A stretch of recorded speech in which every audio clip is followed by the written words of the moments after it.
नमस्कार दोस्तों, आज की वीडियो में मैं आपको मौनी अमावस्या की व्रत कथा सुनाने जा रही हूँ। वीडियो में आगे बढ़ने से पहले आप मेरे चैनल को ज़रूर सब्सक्राइब कीजिए, वीडियो को लाइक कीजिए। तो चलिए आज मैं आपको सुनाती हूँ मौनी अमावस्या की व्रत कथा। मौनी अमावस्या की कथा को लेकर जो प्रचलित कथा है उसके अनुसार प्राचीन काल में एक ब्राह्मण परिवार कांचीपुरी में रहता था। पति पत्नी दोनों ही धर्मात्मा थे और धर्मपूर्वक अपनी गृहस्थी चलाते थे। इनका नाम देवस्वामी था और इनकी पत्नी का नाम धनवती था। इनके 7 पुत्र और एकमात्र पुत्री थी जिसका नाम गुणवती था। जब गुणवती सयानी हुई तो देवस्वामी से धनवती ने कहा कि पुत्री की विवाह के लिए अब वर देखना चाहिए।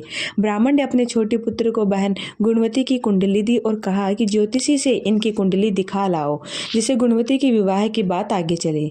ज्योतिषी को कन्या की कुंडली दिखाई। उसने बताया कि विवाह होते ही कन्या विधवा हो जाएगी। ज्योतिषी की यह बात जब ब्राह्मण परिवार को मालूम हुआ तो वह बहुत दुखी हो गया और इसका उपाय पूछा।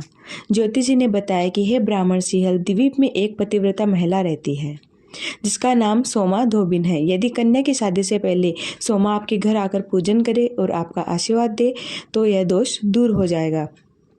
ब्राह्मण ने अपनी पुत्री गुणवती को अपने सबसे छोटे पुत्र के साथ सिंहल द्वीप भेज दिया। दोनों भाई सागर किनारे पहुंचकर उसे पार करने के बारे में विचार करने लगे। जब समुद्र को पार करने का कोई रास्ता नहीं मिला तो दोनों भूखे प्यासे एक पीपल वृक्ष के नीचे आराम करने लगे। पेड़ पर घोंसले में एक गिद्ध परिवार रहता था। उस समय घोंसले में सिर्फ गिद्ध के बच्चे थे। वे सुबह से भाई बहन की बातों और क्रियाकलापों को देख रहे थे। शाम के समय जब गिद्ध की माता बच्चों के लिए भोजन लेकर घोंसले में आई तो बच्चों ने पेड़ के नीचे लेटे भाई बहन की कहानी माता को बताई।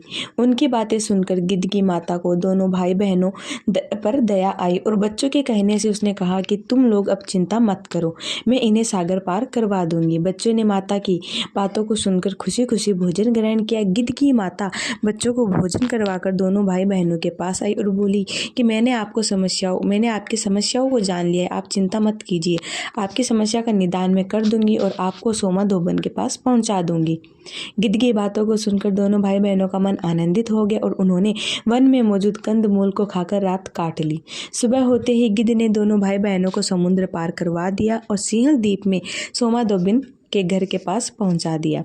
गुणवती सोमा धोबन के घर के पास छुपकर रहने लगी। हर दिन सुबह होने से पहले गुणवती सोमा का घर दीप दिया करती थी। एक दिन सोमा ने अपनी बहू से पूछा कि प्रतिदिन हमारा घर कौन लीपता है। बहू ने प्रशंसा के लोभ से कहा कि हमारे अलावा यह काम और कौन करेगा। लेकिन सोमा को बहू की बातों पर भरोसा नहीं हुआ और वह यह जानने के लिए पूरी रात जागती रही कि कौन है जो हर सूर्योदय से पहले घर लीप जाता है। सोमा ने देखा कि एक कन्या उनके आंगन में आई और आंगन लीपने लगी। सोमा गुणवती के पास गई और उससे पूछने लगी कि तुम कौन हो और क्यों हर सुबह मेरे आंगन को लीप कर चली जाती हो। गुणवती ने तब अपना सारा हाल सोमा से कहा। गुणवती की बातों को सुनकर सोमा ने कहा कि तुम्हारे सुहाग के लिए मैं तुम्हारे साथ चलूंगी। सोमा ने ब्राह्मण के घर आकर पूजा किया, लेकिन विधि का विधान कौन टाल सकता है। गुणवती का विवाह होते ही उसके पति की मृत्यु हो गई।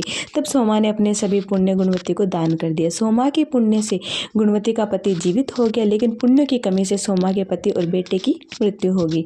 लेकिन सोमा ने अपने घर छोड़ने से पहले बहू से कह दिया कि मेरे लौटने से पहले अगर मेरे पति और बेटों को कुछ होता है तो उनके शरीर को संभाल कर रखना। बहू ने सास की आज्ञा को मानकर सभी के शरीर को संभाल कर रखा। उधर सोमा ने सिंहल द्वीप लौटते हुए रास्ते में पीपल के वृक्ष की छाया में विष्णु जी की पूजा कर 108 बार पीपल की परिक्रमा की। इसके पुण्य के प्रभाव से सोमा के घर लौटते ही उसके पति और बेटे फिर से जीवित हो गए। इसलिए मौनी अमावस्या का व्रत करने वाले व्रतियों को यह कथा सुनकर पीपल की 108 बार परिक्रमा करनी चाहिए और भगवान विष्णु सहित शिव जी की पूजा भी करनी चाहिए। तो यही हमारी जो व्रत कथा है वो समाप्त होती है और मैं आशा करती हूँ आपको मेरी ये वीडियो पसंद आई हुई कि चैनल को ज़रूर सब्सक्राइब कीजिए, वीडियो को लाइक कीजिए। धन्यवाद।